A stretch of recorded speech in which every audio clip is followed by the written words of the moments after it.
UP के लखनऊ से इस वक्त की बड़ी खबर सामने आ रही है। बसपा के बागी विधायकों पर पार्टी ने बड़ा एक्शन लिया है। सभी 7 बागी विधायक बसपा से निलंबित कर दिए गए हैं। सभी के खिलाफ दल बदल के तहत कार्रवाई होगी।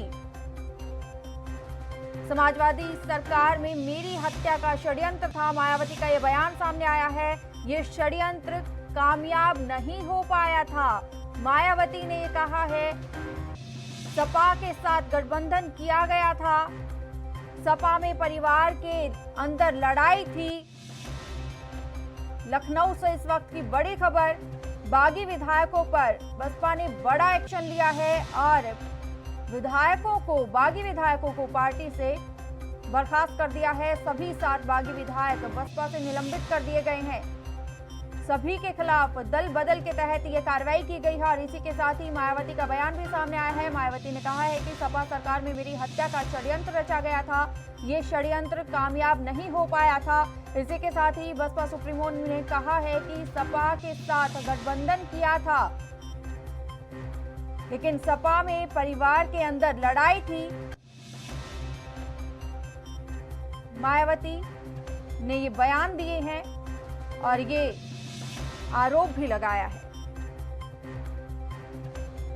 घिनौना रूप एक बार फिर से यहाँ उत्तर प्रदेश में होने वाले विधानसभा के आम चुनाव से पहले ही आ गया है, ताकि लोग मेरे कहने की बजाय खुद ही ये देख लें कि बीएसपी के साथ सपा ने कभी भी ईमानदारी नहीं बरती है, बल्कि हमेशा ही दगा व बाहरी एवं भीतरी विश्वासघाती किया है। श्री अखिलेश यादव ने इतना ही नहीं बल्कि इन्होंने बहुजन समाज में समय समय पर जन्मे हमारे महान संतों, गुरुओं व महापुरुषों को भी आदर सम्मान देने की बजाय उनका हर प्रकार से अनादर ही किया है, जिसमें उनके नाम पर बने खासकर नए जिलों व यूनिवर्सिटी आदि का नाम बदलना शामिल है। और ये सब ऐसे सामाजिक व राजनीतिक अपराध हैं जिन्हें ना तो कभी भुलाया जा सकता है और ना ही बीएसपी के आत्मसम्मान व स्वाभिमान से जुड़े लोग कभी भी माफ इन्हें कर सकते हैं। इन्हीं जरूरी बातों के साथ ही अब मैं अपनी बात यहीं समाप्त करती हूँ और आज मैंने कल जो भी कुछ हुआ है उसके बारे में सही तथ्य मैंने मीडिया के माध्यम से खासकर उत्तर प्रदेश की जनता के सामने रखे, पूरे देशवासियों के सामने रखे हैं। और मुझे पूरी उम्मीद है कि कल जो इनकी विफलता हुई है, जो इन्होंने दलित विरोधी जो चेहरा इनका सामने नजर आया है पूरे देश की जनता को, तो मुझे पूरी उम्मीद है कि सन 2007 की तरह जैसे इन्होंने 3 में हमारे 38 विधायक तोड़े, तो सन 2007 में ये साफ हो गए थे। अब इनका फिर से इनका भी हालत फिर से ऐसी होने वाली है। हमारी पार्टी के कुछ लोगों को जो निकाले हुए हैं, पार्टी के लोग जो पार्टी विरोधी गतिविधियों से के कारण निकाले हुए हैं, बीएसपी के रिजेक्टेड लोग हैं जिनको निकाला हुआ है। अब काम कुछ बचा नहीं है, उनको आए दिन प्रेस बुलाकर कि ये है फलाना, ये है इसने बीएसपी छोड़कर सपा ज्वाइन कर ली है, उनके साथ 1-2 और दूसरी पार्टियों का नाम ले लेते हैं। तो मेरे ख्याल इनको शायद इतिहास की जानकारी नहीं है।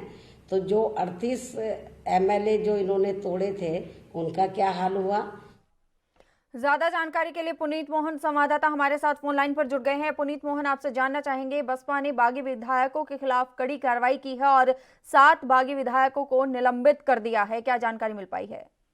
देखिए, राज्यसभा सांसद के चुनाव में बसपा के 7 विधायकों ने बागी तेवर दिखाए थे और सपा के साथ मिल करके कहीं ना कहीं क्रॉस वोटिंग करी है। उनको बीएसपी ने सीधे तौर पर बाहर का रास्ता दिखाया है। मायावती ने आरोप लगाया है कि सपा सरकार में मेरी हत्या का षड्यंत्र रचा गया था, केस वापस लेना हमारी गलती थी और गठबंधन इसलिए कामयाब नहीं हुआ क्योंकि सपा से हमने गठबंधन जो किया था वो हमारा फैसला गलत था। सपा में परिवार के अंदर ही लड़ाई थी जिसकी वजह से गठबंधन कामयाब नहीं हुआ था।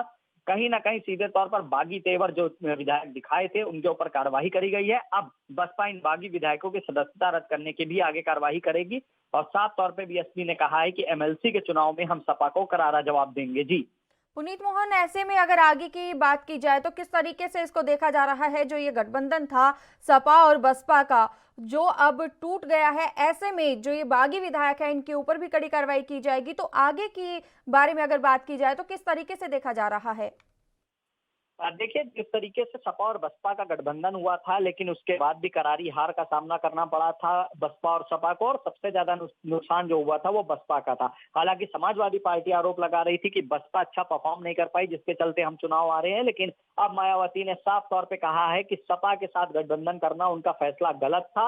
और मायावती का एक आरोप ये भी है कि समाजवादी पार्टी की जब सरकार थी तो मेरी हत्या का षड्यंत्र रचा गया था और मैंने ये केस वापस लिया, ये भी मेरा फैसला गलत था। लेकिन अब भविष्य में कोई भी फैसले गलत नहीं लिए जाएंगे। एमएलसी के चुनाव में समाजवादी पार्टी को करारा जवाब देंगे, और जो ये 7 विधायक हैं जिन्होंने बागी तेवर दिखाए हैं, इनकी सदस्यता रद्द कराने की आगे कार्रवाई करी जाएगी। इनको पार्टी से निष्कासित कर दिया गया है। जी, इतने लंबे समय के बाद मायावती को ये बात याद आई कि उनकी हत्या का षड्यंत्र रचा गया था सपा सरकार में।